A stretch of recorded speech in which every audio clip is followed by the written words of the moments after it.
To be able to master the art of passing and dribbling is something to be proud of, but it wouldn't hold any value if you aren't able to finish those chances. Yup, that's right, you've guessed it. Today's area of focus from ball mastery is shooting.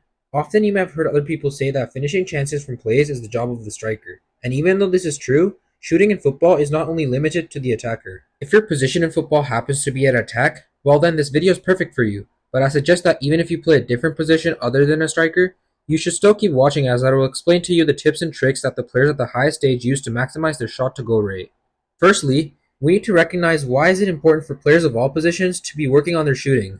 Due to the vast combinations of plays that are possible in a football match, it is very hard to be playing direct. What I mean by that is because the opponents will do an amazing job at marking the front man at attack, it will be almost impossible to play a ball towards the front and then rely on the attacker to finish. This is where the use of other combinations comes into effect. For example, playing the ball long to one of the wingers so they have a shot on goal, or playing the ball back to the midfielders or center backs as they attempt a long range shot. By using a variety of combinations to attack the ball with, it will be much harder for the opponent to predict the style of play. A simple and effective drill to get familiar with hitting the target while shooting is to run some PKs and try to aim for the same target to improve your consistency while shooting. Once you start to feel comfortable with one corner of a goal, then change the target.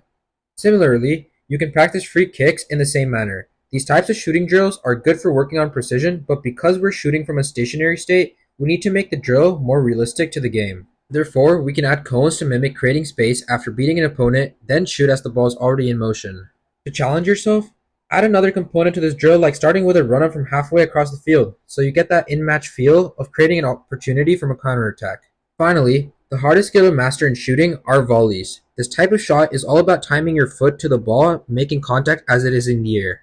If you want to practice your volley solo, start by choosing a comfortable distance away from the target and flick or punt the ball into the air just enough for you to reach and practice getting the precision and timing right.